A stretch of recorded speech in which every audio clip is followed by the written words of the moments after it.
Hi, True Crime Grapevine fans. Oh, my Lord. It has been a day. Yeah, I look like it too, don't I? I fell asleep and took a nap. Who hasn't done that, right? All right, guys. And we're drinking water from Costco tonight.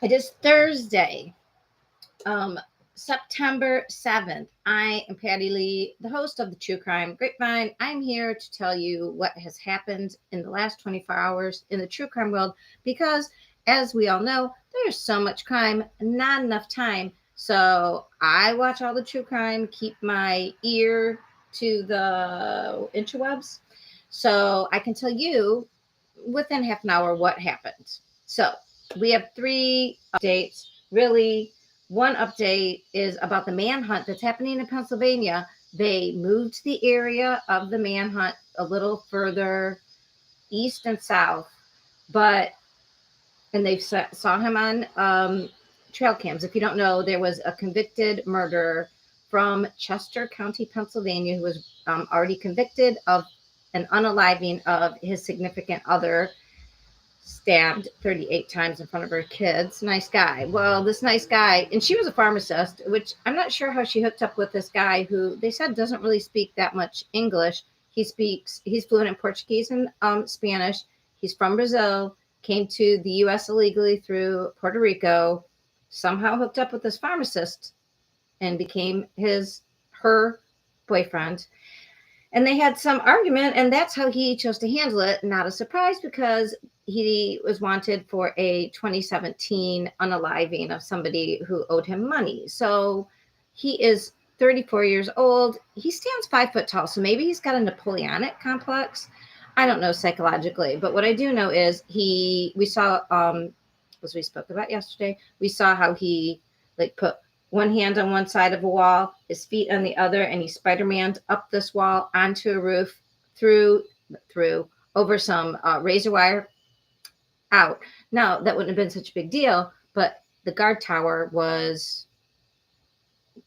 unavailable and didn't see anything. So this happened about 8:15. They saw when they reviewed a bunch of footage.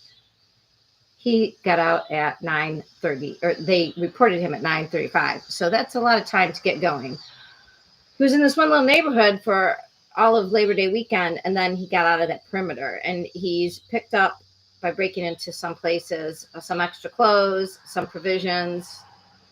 So statistically, when we look at all of manhunts, sometimes it has been weeks. If you remember, around the time we were talking about the Vicky White and the other white that escaped from a prison, there was another prisoner in Texas at that same time last summer, and that prisoner got out and was in a family's rental home, and the grandparents, the grandfather, and some grandkids came. I don't know. He unalived all of them.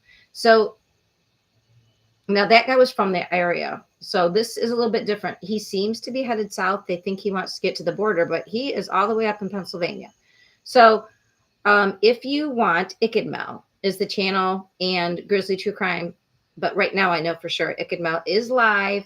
He is watching this account from Twitter X that is live on the scene and is allowing all the YouTube streamers to use that footage. If you're interested, it's kind of interesting to watch a manhunt, I must say.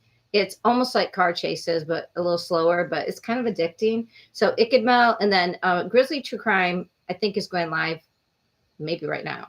So those are two channels that are covering that case. Go watch them. So he hasn't been caught yet, but it seems like there's going to be big storms in Pennsylvania, and then he'll be wet, and there's a cold front coming. So let's hope that hurries up and gets there. All right. Are you obsessed, as I am, about this 8 passengers? With Ruby Franke as the mom of children that were found abused and neglected, bound, needing, emaciated was the word. Oh my gosh. It was a very sad story that happened. It broke exactly a week ago. And over the weekend, it exploded. If you go on the interwebs, there's a one YouTube channel. I can't remember her name. It's like 5 letters. It starts with a K. That's really helpful, right?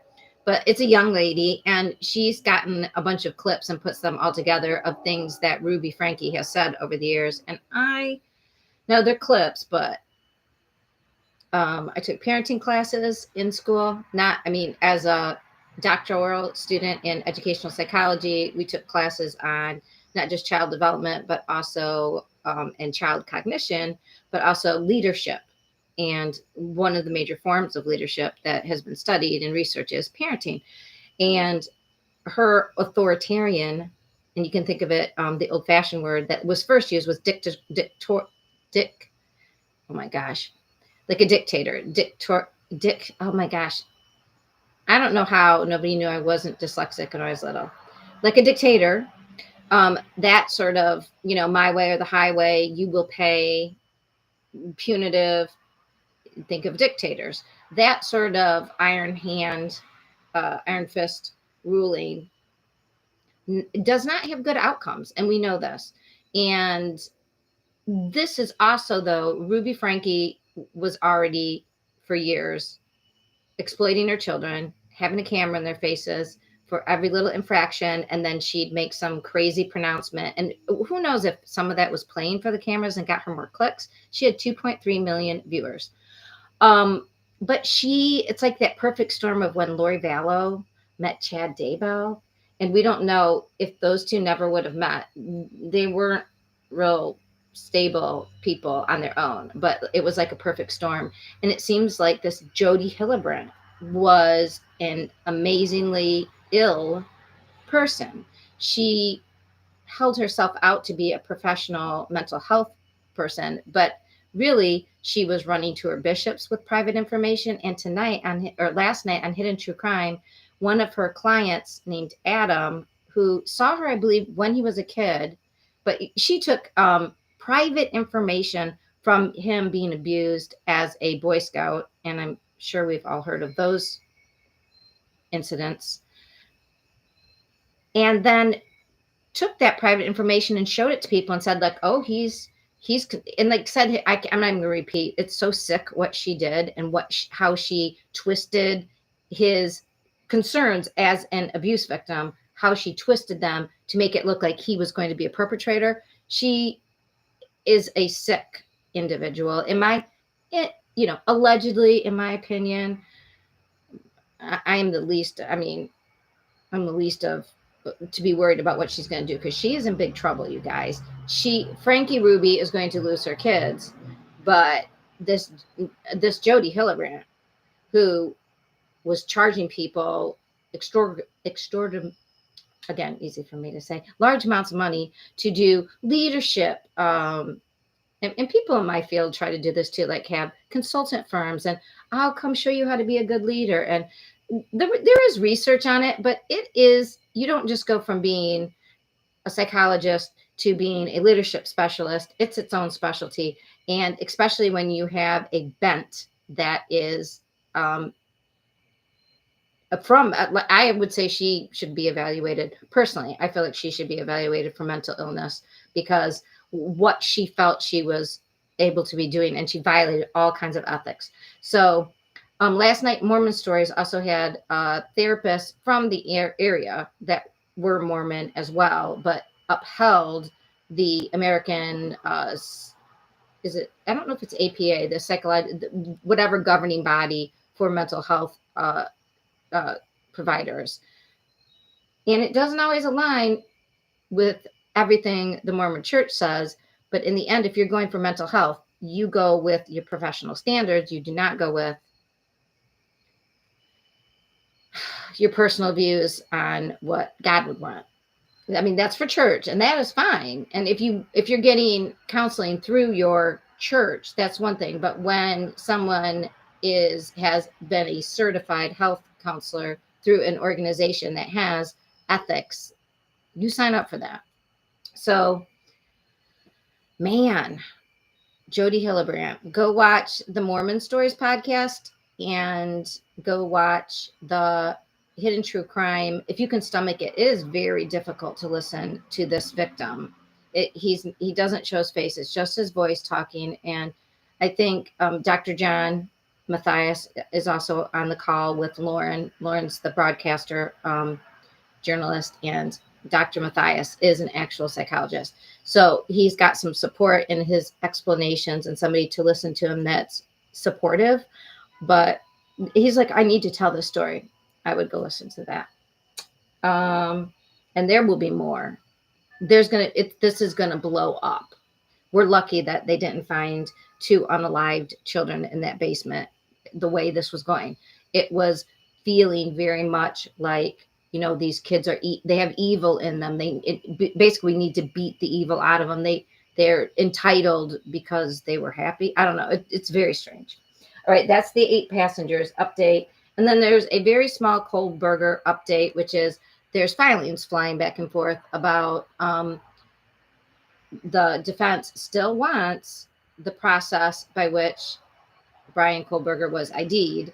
And they also want to know what was said to their witness that was visited by the FBI. So yesterday we talked about how SLED went to visit people because of what Becky Hill said. Oh, when I said yesterday it was the education of Lauryn Hill, I was thinking of the album. It was the miseducation of her. But if you know Kevin Hart, Becky Hill's going to learn. She's going to learn today. Anyway, so that's what's going on in the true crime world. We just saw filings, and the good stuff's under seal. I saw all that on The Lawyer You Know, Peter Tragos. Highly recommend you go over there, visit his channel. He breaks things down. He answers questions. He's pretty logical, very fair. Highly recommend that channel. All right, guys, it has only been about 11 minutes, and that is all there is to update you today. Not a lot went on. Maybe by the time we wake up and tomorrow we'll have caught the murderer that escaped from Chester County Jail. And I just can't believe we'll hear more about Ruby Franke, Jody Hillebrand, that whole situation. And I hate to say that Ruby Franke was a victim as well, but looking at Jody Hillebrand's long history with worming her way in as a therapist to help.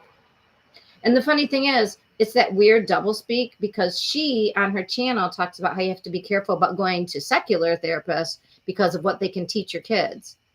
And in reality, it seems like her or some of her ex clients feel like she was the problem. And one clip was even her begging for people to give her 5 stars on Apple because people were saying nasty things. And she's like all desperate, like, we need you to go there. We need these 5 stars. And because people, and that was showing on the screen what people were saying, that she was controlling, that she hurt their families, that these people ended up in divorce when they went for marriage counseling. So she had a very bad track record if it was to help. So it seemed more like she was helping, allegedly, just my opinion, that she's helping people to their money, and in the meantime had this weird power dynamic and control. And if you listen to people who talk about mind control groups, the C word that rhymes with blue oyster, but that's not rhyming with fill in the blank. Anyway, she seemed to be definitely a wannabe blue oyster leader, if you ask me, because that's the kind of stuff it seems like she did with people. At least those are the complaints coming out publicly. So we shall see. All right. Have a great Thursday night. I will see you one more day this week. And, there's so much crime and not enough time. I'll try to catch you up within half an hour tonight, less than 15 minutes. Bye.